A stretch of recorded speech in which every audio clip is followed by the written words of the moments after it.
1 year and love is here. 1 year and resilience is here. 1 year and sorrow is here. One day and life changed. One day and things we took for granted were nowhere to be seen. One day and our communities lay quiet, waiting. One moment and loved ones are gone. One moment and we could not say goodbye. One moment and we're left with thoughts unshared, affection ungiven, struggles unspoken. This coming Sunday, March 14th, will mark 1 year after having closed the doors of our beloved sanctuary due to the COVID-19 pandemic. We want to acknowledge some of what this year has held. We've lost millions of lives across the globe to the coronavirus, and over 525,000 people have died here in the United States. In so many ways, we have held together through this tragedy, and in so many ways, we've fallen apart. Starting this Sunday at noon, we invite you to come and participate in this temporary memorial to share your grief, your prayers, and your love. We will have white ribbons and clean markers available on the portico of the church on which you can inscribe the name of a loved one you've lost or a prayer you would like to share with the community.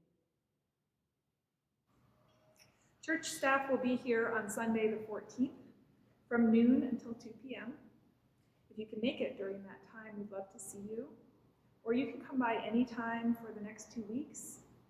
Supplies will be on the portico of the church and available for you to fill out a ribbon and add to the memorial. And if you're not able to come in person, know that you are loved and that you are not alone. I'm Emma Dawson-Webb, a youth member here at South Church. This is a poem by Reverend Teresa Inés Soto as a reflection on this past year. A year is something like one of those Jacob's Ladder toys. A single action sets a block to falling. Is it falling up, falling down? And this year has flexed between periscope, kaleidoscope, and telescope. One day crashed into the next, clack.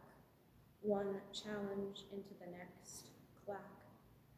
And we have learned that the harder it is, the more care we take, leaning into the strings that hold us together, because no matter what happens, clack, we remain together, interwoven such that when our covenant holds, we are the embodiment of the life force that rises between us. And when it lies broken between us, damaged with arrogance and hate, we are the possibility of still rising, of turning the block that falls away into the energy of the mutually assured ascension. We are, after all, both stars and earth, and our promises are always asking to be remade. Come then, let us go up and come down, but always together, for this moment and for the love of the next.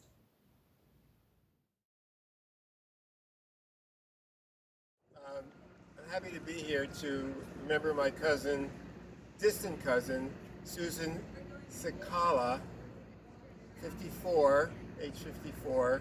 She was a nurse at Claremont Hospital in Belleville, New Jersey.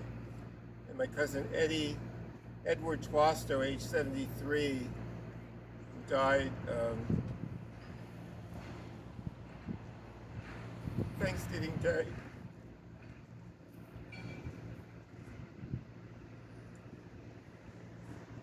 Father, grandfather, worked with his son in real estate. So it's New Jersey. I'm going to sign it in New Jersey.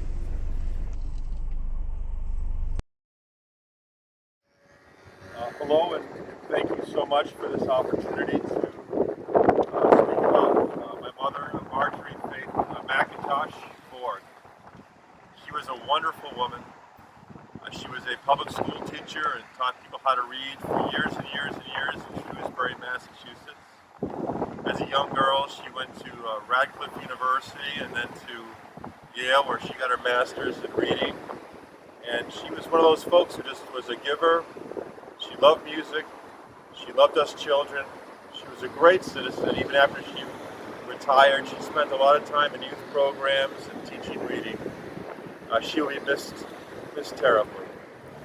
And we miss her every day.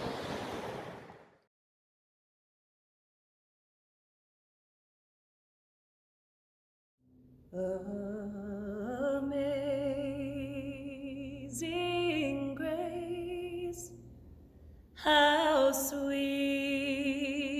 the sound that saved a wretch like me. I once was lost, but now I'm found. Was blind, but now I see. 'Twas grace that brought me safe thus far, and grace my fears relieve. How precious did that grace appear the hour I first believed. Through many dangers, toils, and snares, I have already come. 'Twas grace that brought me safe thus far, and grace